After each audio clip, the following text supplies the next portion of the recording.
You know, there's a lie that every corporate HR department tells you on your first day.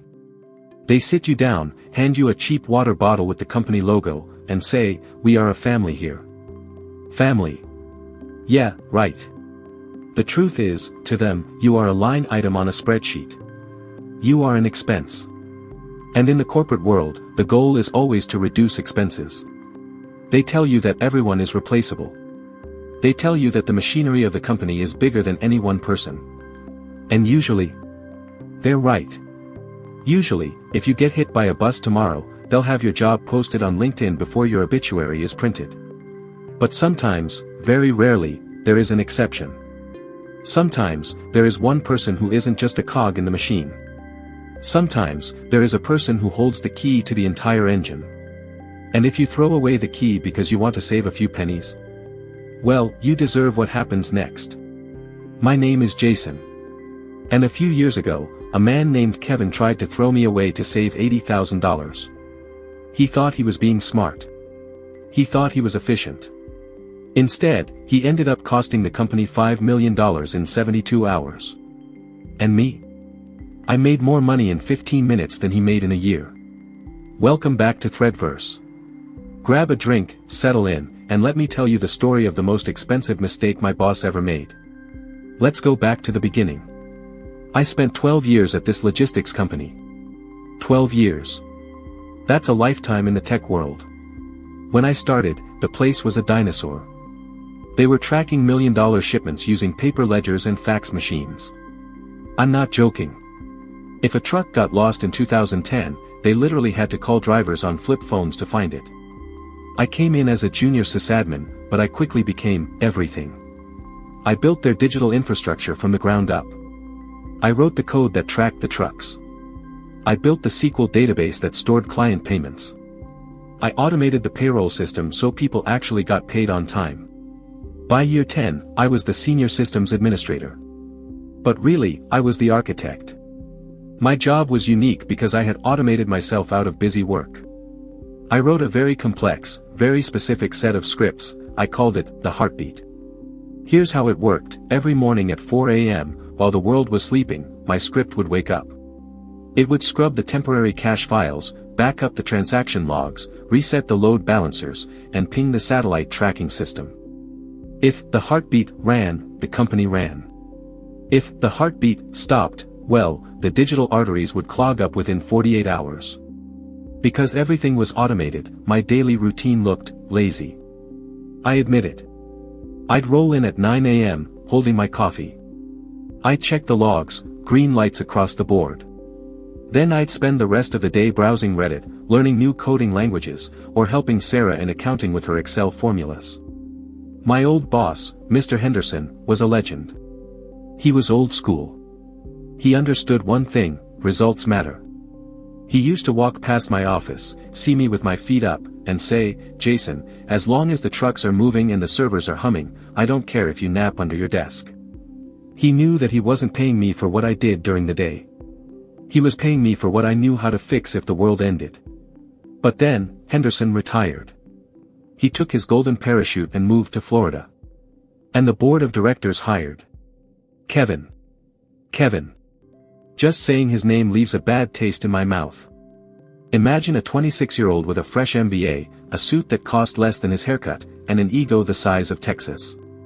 He was hired as the director of operations. His mandate was simple: trim the fat. Optimize synergy. Disrupt the paradigm. You know, all those meaningless buzzwords that useless managers use to sound important. From the first second Kevin laid eyes on me, he despised me. To him, I represented everything wrong with the company. I was an overpaid legacy employee. He saw a guy in a hoodie and jeans, sitting in an air-conditioned office, drinking coffee, earning a six-figure salary. He didn't see the 12 years of late nights. He didn't see the code I wrote that saved them millions. He just saw a line item he could cut. One Tuesday morning, he summoned me to his office. He didn't ask. He summoned. I walked in. He didn't offer me a seat. He was staring at a pie chart on his monitor. "Jason," he said, without looking up. "I've been auditing the IT department's productivity metrics. I leaned against the doorframe. Okay. And he spun his chair around, giving me a cold, dead smile. I'm struggling to understand what your daily function is. The help desk guys close 50 tickets a day. The network guys are running cables. But your activity logs show almost zero manual input. I sighed. I had explained this to him 3 times already. Kevin, I said slowly, like I was talking to a toddler. I am the systems admin. I am the pilot. If the plane is flying smoothly, the pilot isn't supposed to be frantically pushing buttons. I built automation scripts that handle the daily maintenance. I don't fix printers. I make sure the database doesn't implode. Kevin laughed. A short, dismissive bark of a laugh. Scripts, he mocked. Jason, let's be real. It's 2024. Servers are plug and play. You're telling me we pay you $100,000 a year to watch a script run? I could hire a cloud service to do that for 20 grand. I felt the heat rising in my neck. It's legacy code, Kevin. It's fragile. It needs oversight. You can't just plug a cloud solution into a 15-year-old custom database. It will break. He waved his hand dismissively. You're holding on to the past to justify your paycheck. I see right through you, Jason. You're comfortable. You're lazy. And quite frankly, you're expensive. I stared at him. I realized then that there was no point in arguing. You can't explain physics to a goldfish. Okay, Kevin, I said calmly. Is that all? For now, he said, turning back to his screen. Close the door on your way out. I walked out knowing the end was near. I started updating my resume that night. 2 weeks later. It was a Friday afternoon. The sun was shining. I was thinking about what pizza I was going to order for dinner. Then, I got the email. Subject, mandatory meeting. Location, conference room B. I walked in. The room was cold. Kevin was sitting at the head of the table. Next to him was the HR director, looking miserable. And by the door, a security guard named Paul, who I had known for years. Paul couldn't even look me in the eye. This was it. Sit down, Jason, Kevin said. He looked giddy. He looked like a kid on Christmas morning who was about to open a present. We've made a decision, Kevin started, clasping his hands together. As part of our restructuring initiative to optimize operational efficiency, we are eliminating the senior systems administrator position. I looked at HR. I'm being fired. Laid off, Kevin corrected. We have hired a managed service provider based overseas. They will handle the server maintenance remotely.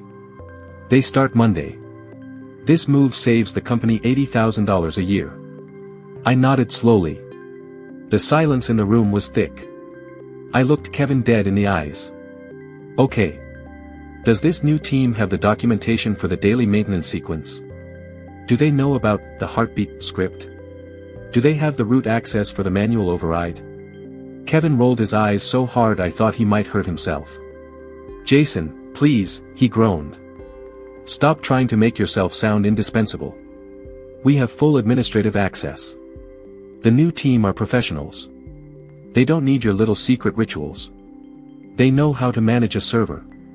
It's not a standard server, Kevin, I tried one last time. If that script doesn't run. He slammed his hand on the table. Enough. You are done. You are not to touch any company equipment. You are not to access the network.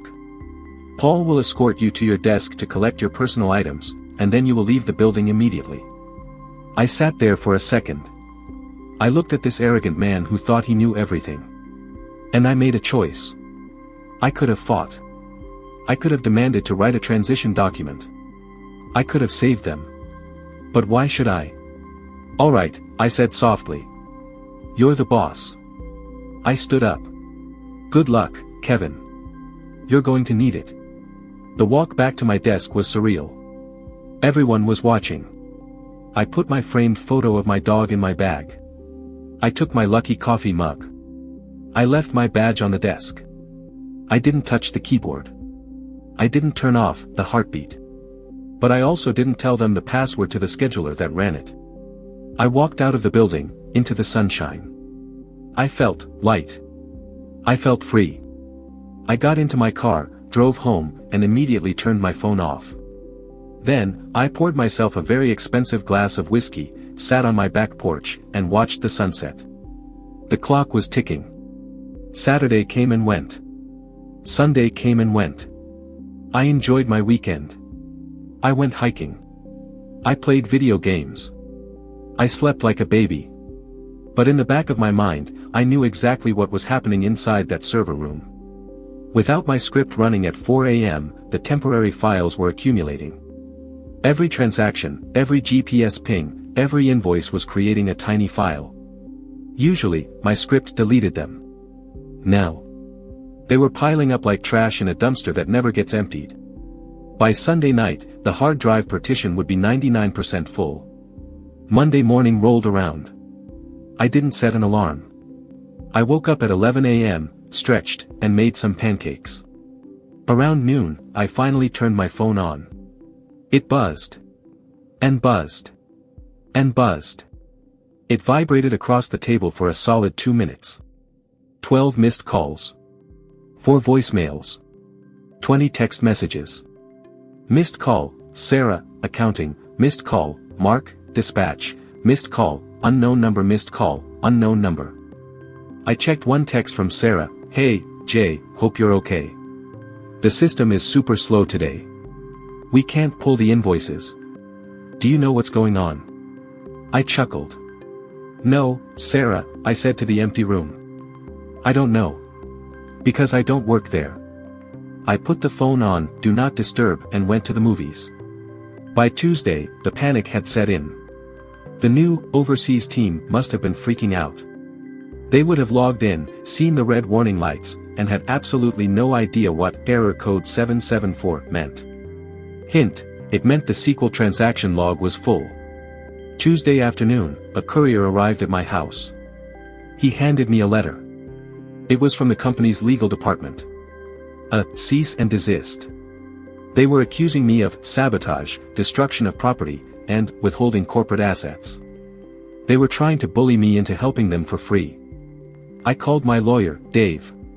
Dave is a shark. I read him the letter. Dave laughed so hard he choked on his coffee. Did you delete anything, Jason? He asked. Nope, I said. I just packed my mug and left. Did they ask you to write a handover document? Nope. They told me not to touch the computer. Then you're golden, Dave said. Frame that letter. It's hilarious. Wednesday. The day the world ended. The system had been unmanaged for 5 days. The database had locked itself down to prevent data corruption. The trucks, hundreds of them, were sitting in parking lots across the country. Drivers couldn't get their routes. Warehouses couldn't scan inventory. The company was paralyzed. Wednesday evening, around 7 p.m. My phone rang. I looked at the caller ID. It wasn't Kevin. It was Robert Blackwood. The CEO. The big man himself. I let it ring. He called back immediately. I let it ring again. He called a third time. I picked up, putting on my best, I just woke up from a nap, voice. Hello.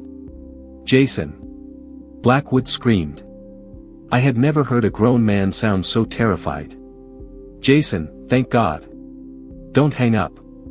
We are in a crisis. Who is this? I asked politely. It's Robert Blackwood. The CEO. Jason, listen to me. The system is down. Everything is dead. We are losing $50,000 an hour. The trucks aren't moving. We are bleeding money. Oh, I said. That sounds terrible, Robert. But I think you have the wrong number. I don't work for you. Kevin fired me on Friday. He said I was redundant. Kevin is a moron. Blackwood shrieked. I don't care about Kevin. I fired Kevin an hour ago. Security threw him out. Jason, please. The new team, they want to wipe the drives. They want to factory reset everything. If they do that, we lose the client data. We lose everything. We need you. I took a slow sip of my water. This was the moment. I'm sorry, Robert, I said. I'm not looking for a job. I'm actually enjoying my retirement. I'm not offering a job, he begged. I'm offering a contract. Name your price. Anything. Just come in and fix it. Name my price. I repeated. Yes. Anything. Okay, I said, my voice dropping an octave. I do offer emergency independent consulting. My rate is $500 an hour. There was a silence on the line. My old hourly rate came out to about $50. This was a 1000% markup. Jason, that's extortion, Blackwood stammered. No, Robert, I said coldly. That's the emergency rate for a specialist who knows how to save your company. Oh, and there's one more condition. What? I require a minimum retainer of 100 hours. Paid up front. Via wire transfer. Tonight. Before I even put my shoes on. That's $50,000, he yelled. Which is exactly what you are losing every single hour that the system is down, I reminded him. So, Robert, do you want to argue with me about pennies, or do you want your trucks to move? I heard him breathing heavily. I heard him slam his fist on a table. Then, a defeated sigh.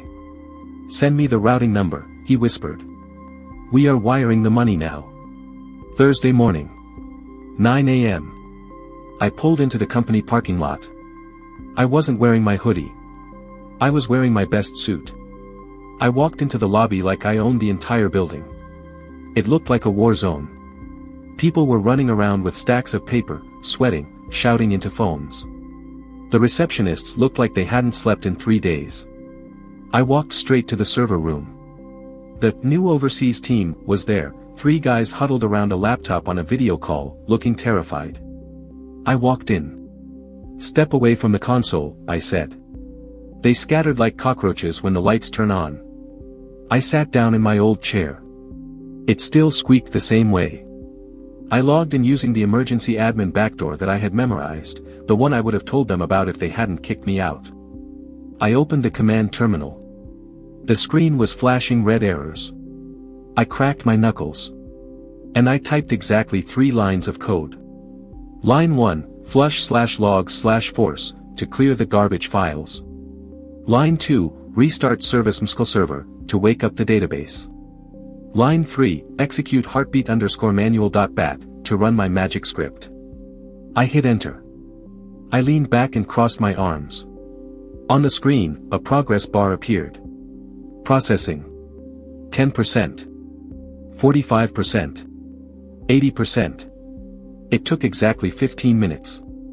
At 9:16 a.m., the angry red lights on the server rack turned to a soothing, steady green.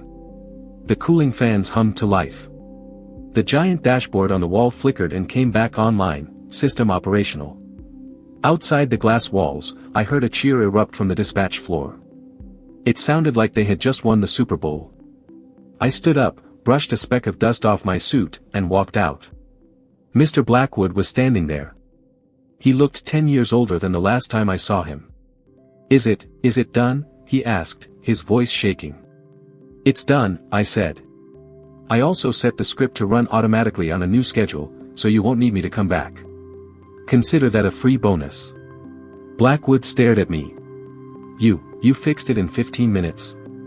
We just paid you $50,000 for 15 minutes of work. I stopped. I turned around.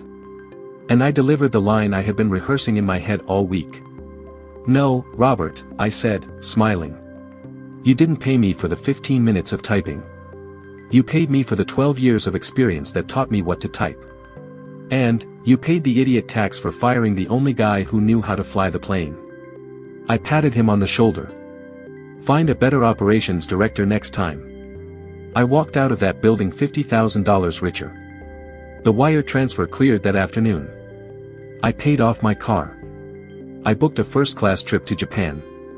I took the rest of the year off. The company? They survived, but barely.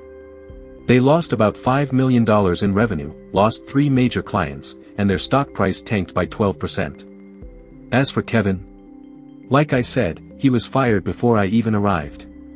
Security escorted him out with a cardboard box of his things. I heard he tried to use that job as a reference, but, well, bankrupted a company in 72 hours, doesn't look great on a resume. They eventually hired a new systems admin. A nice guy named Mike. I met him for coffee once to give him the passwords. Turns out, they pay Mike double what they paid me. And they gave him 2 assistants. The funny thing is, every now and then, I get a call from a recruiter asking if I want to come back. I always give them the same answer. Sorry. My price has gone up. So, that's the story of how I made $50,000 in 15 minutes by doing absolutely nothing but waiting. What do you guys think? Was the price too high? Or did the company get off easy? Personally, I think I should have asked for stock options too. Let me know in the comments, have you ever seen a boss make a mistake this big? I read every single comment. If you enjoyed this story of malicious compliance, please destroy that like button, just like Kevin destroyed his career. And don't forget to subscribe to ThreadVerse for more stories every day. I'm Jason, and I'll see you in the next one. Stay smart, and know your worth.